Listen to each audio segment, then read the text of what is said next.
Matematik tahun 3 muka surat 37. Soalan D. Jadual bilangan pengunjung ke pesta buah-buahan. Ni hari, ni bilangan orang. Hari pertama, hari kedua, hari ketiga. Hari pertama 5275, hari kedua 2414, hari ketiga 3602. Cari beza bilangan pengunjung pada hari pertama dengan jumlah pengunjung pada hari kedua dan ketiga. Jadi, belajar boleh tengok dekat sini. Ini tulis beza. Beza bermaksud kita kena tolak. Dan dekat sini juga ini tulis jumlah. Jumlah ni bermaksud kita kena tambah. Okay. So, kita akan mulakan dari jumlah. Kita akan kira dari jumlah hari kedua dan hari ketiga yang ini. Okey, kita tambahkan dulu. Iaitu 2414 yang ini. Yang ini tambah dengan 3602 yang ini. Kita akan dapat 4 tambah 2, kita akan dapat 6. 1 tambah 0, kita akan dapat 1. 4 tambah 6, kita akan dapat 10. 1 atas, 0 turun bawah.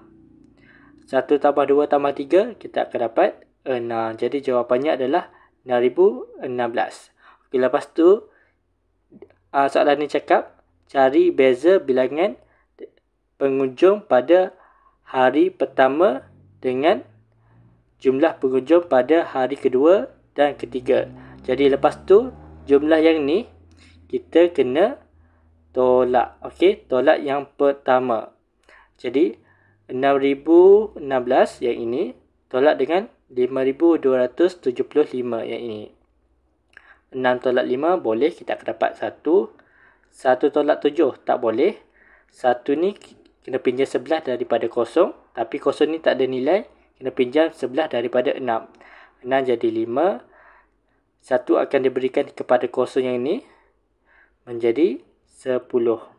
Okay, lepas tu 1 yang ni pinjam sebelah daripada 10 ni, 10 akan jadi 9. 1 yang ni akan jadi 11. 11 tolak 7 boleh, kita akan dapat 4. 9 tolak 2 boleh, kita akan dapat 7.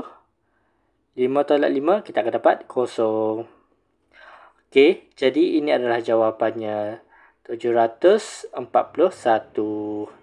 Soalan E.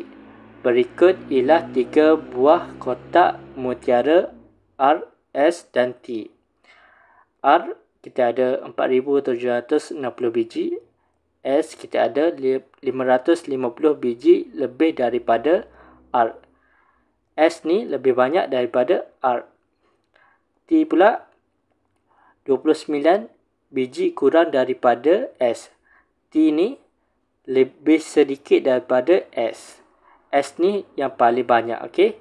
Jadi berapakah biji mutiara di dalam kotak T? Okey. So dekat sini kita cari nilai dulu. Kita cari nilai S. So kita kena tambahkan, iaitu 4760 tambah 550. Kita tambahkan. 0 tambah 0 kita akan dapat 0. 6 tambah 5 kita akan dapat 11. 1 atas, 1 turun bawah. 1 tambah 7 tambah 5 kita akan dapat 13. 1 atas, 3 bawah. 1 tambah 4 kita akan dapat 5. Jadi jawapannya adalah 5310 adalah S. Okay, lepas tu kita kena cari T. T dia cakap tadi 29 biji kurang daripada S. Bermaksud kita kena tolak. Okey, kita kena tolak. Jumlah ni tolak dengan jumlah yang ini. Iaitu 5310 tolak dengan 29. Jadi 0 tolak 9 tak boleh. Jadi kita kena pinjam sebelah daripada 1. 1 jadi 0. 0 yang ini akan jadi 10. 10 tolak 9 boleh, kita akan dapat 1. 0 tolak 2 tak boleh. Jadi kosong yang ni kena pinjam sebelah daripada 3. 3 jadi 2. 1 akan diberikan kepada kosong yang ni menjadi 10. 10 tolak 2 boleh. Kita akan dapat 8. 2 turun bawah. 5 turun bawah.